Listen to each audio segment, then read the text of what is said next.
What's up guys, and welcome back to my aggressively average channel, bringing you consistently mediocre content. Are you excited?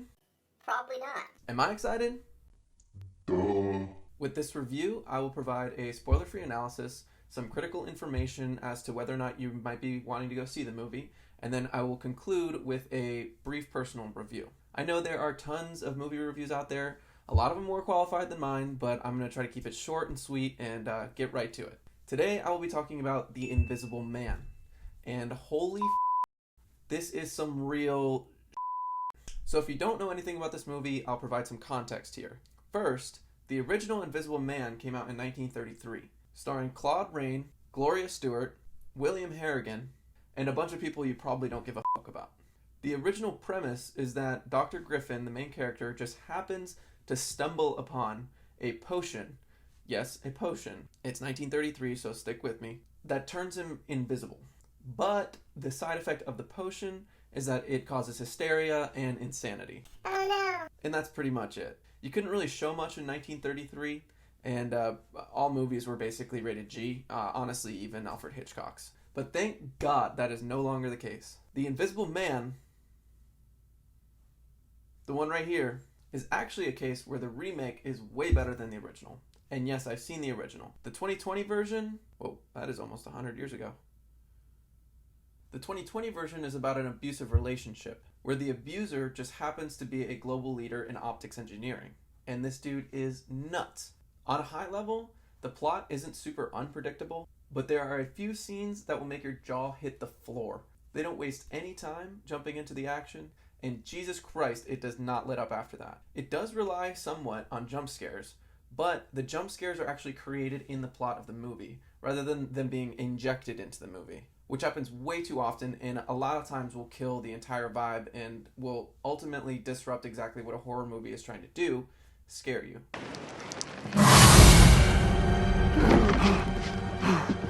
God damn it! The scares are actually kind of like, and I know this is bold, A Quiet Place, or Don't Breathe, where the plot allows for these moments to happen and builds them into the story. They force the characters into some quiet or dark place with the antagonist, and they don't know where they are, or they do know where they are, and they just can't see them. Boom! Scared shitless. And it's not fruitless, all the scenes where the main character is alone in this movie. They come well earned, as everyone around her thinks she's going absolutely bonkers for claiming that her abusive dead husband is still stalking her. He said that wherever I went, he would find me, walk right up to me, and I wouldn't be able to see him. Adrian is dead. He's not dead. So, well done. The plot builds in a really logical way, and there's not really a point in the movie where you're asking, why did a character make a decision that they did?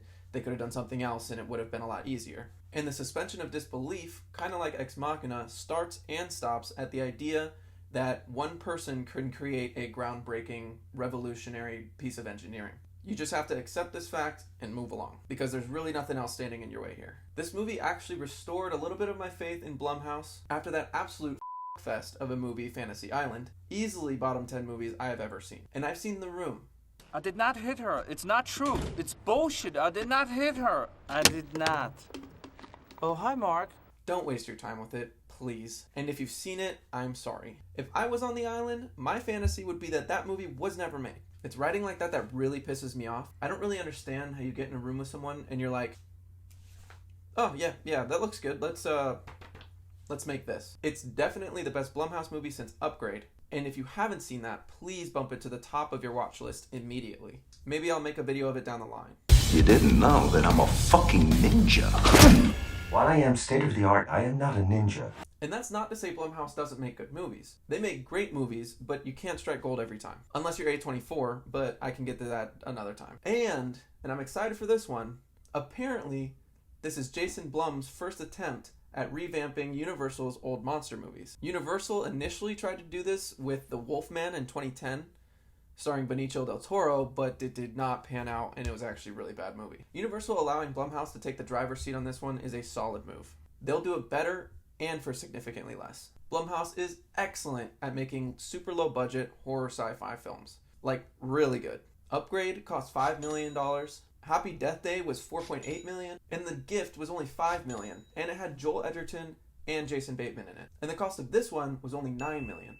It doesn't take a big budget and a gigantic ass studio to make a good movie. And Blumhouse is doing a really good job at helping prove that point. Yes, obviously there are really good, high budget movies out there, but you don't have to spend $300 million to make a convincing sci-fi thriller. And now for my personal ratings. Acting.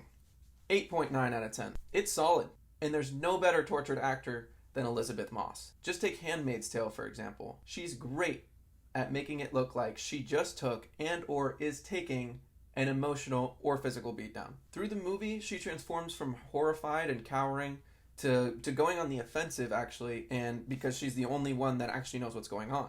And she has to take matters into her own hands. And if you like her, I suggest watching a movie called The One I Love. It has Mark Duplass in it, who is also a great actor and a great writer. I could do an entire movie on the Duplass brothers and their movies, and I probably will, honestly. Next is plot development, and I'll give that an 8.6 out of 10. I know there's not really much of a development as far as things changing through the plot, but the pacing of this lady's story is fast and unrelenting. The time frame from start to finish is pretty short, and the scope of the movie is pretty small, but you'll be gripped the whole time. The true action starts maybe 20 minutes into a 2-hour movie, but as soon as it starts, they floor it.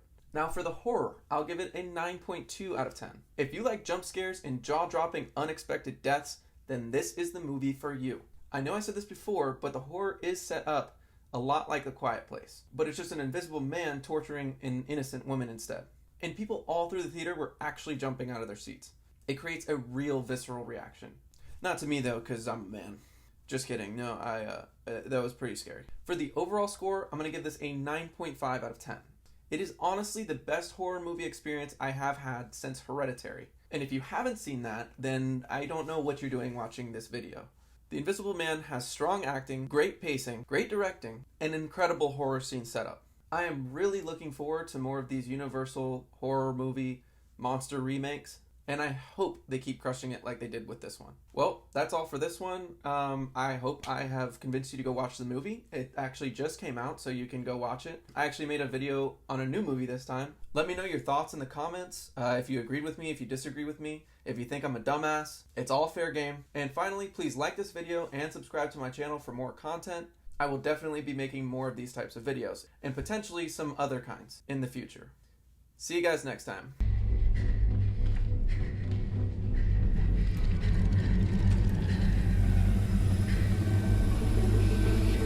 Where are you? Show yourself! Surprise.